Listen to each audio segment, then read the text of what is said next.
moi, bon, qui suis une Martiniquaise, mais qui est tous ces sangs en moi, le sang de l'Africain déporté en esclavage, le sang du colon français blanc, les sangs des Indiens à plumes et sans plumes, amérindiens et indiens de la vraie Inde, pimentés d'une arrière-grand-mère chinoise.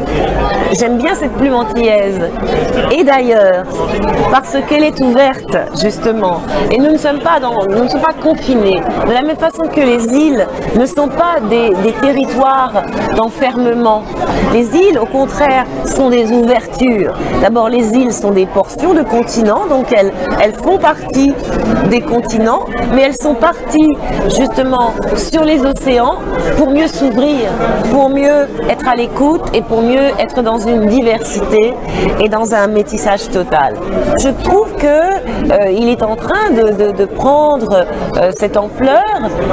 Bien sûr, il reste encore un petit peu confidentiel, mais il mérite de bénéficier de cette ouverture, qui est une ouverture au monde, puisque nos petites îles, en particulier, bon, sinon on parle de plumes antillaises, eh bien nos Antilles sont le monde en réduction et sont à l'échelle humaine.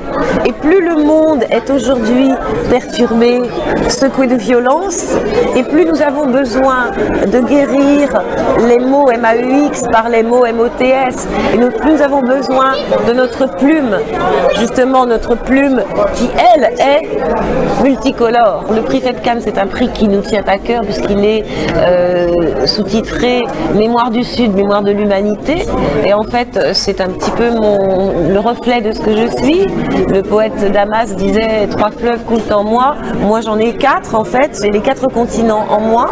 Mon dernier ouvrage s'intitule Scripta Manent, et en fait ça remonte à une anecdote que j'ai vécue avec Aimé Césaire, qui me faisait l'honneur et le bonheur d'aimer mon écriture, et avec qui j'avais un entretien, et cet entretien donc a été publié, et à la fin je lui ai demandé une dédicace pour ma mère, et il a écrit à Elmire, c'est le prénom de ma mère, à Elmire Dracius, que la Martinique remercie entre autres choses d'avoir mis au jour, mis au monde la poésie, la vraie, de point Suzanne.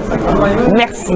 Alors vous imaginez que j'ai adoré cette dédicace. Il l'a lu pendant qu'on enregistrait l'entretien, et il a exigé que ça figure dans le livre où on publiait cet entretien, en me disant, puisque nous avions cette complicité tous deux de professeurs de lettres classiques, français, latin, grec, en me disant scripta manent, les écrits restent. Et c'est pourquoi j'ai intitulé cet ouvrage ainsi, parce que c'est un ouvrage où j'aborde les thèmes précisément, par exemple de l'analyse sous forme poétique, sous forme littéraire et même un peu ludique, de notre racine, nos racines plurielles. Entre autres, bon, nous sommes des afro-descendants. Mais moi, je préfère me voir afro-montante, parce que dans le descendant, il y a quelque chose qui vous fait plonger dans des abîmes, alors que je trouve qu'il y a quelque chose plutôt d'ascensionnel.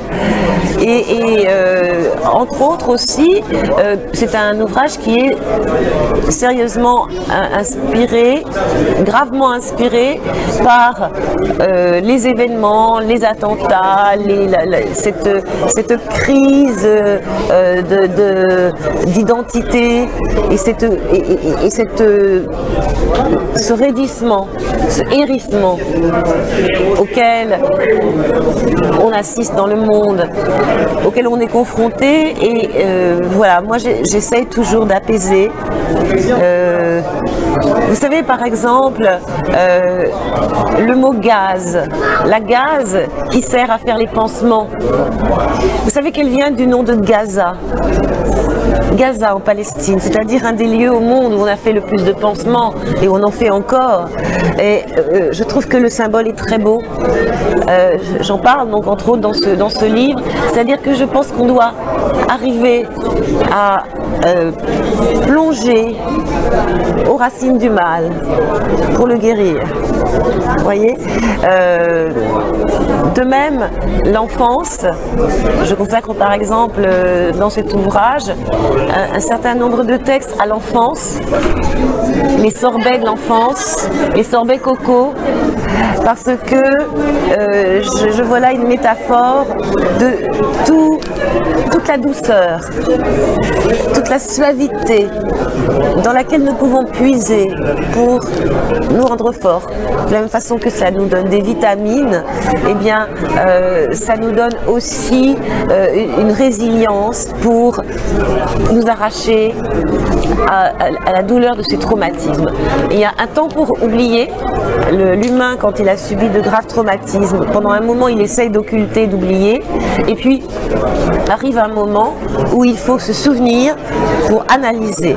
Et j'essaye de transformer les horreurs en beauté. Vous voyez, en faire des belles horreurs. Un oxymore, faire cohabiter les contraires, toujours pour évoluer. Moi, je suis une cohabitation de souffrance. La personne que je suis, là, est le résultat de 1000 violences et de chocs, de chocs de civilisation, de chocs de culture, de chocs. Mais je suis là, nous sommes là, et c'est important, et nous avons à apporter cela au monde. Merci. Je vous en prie.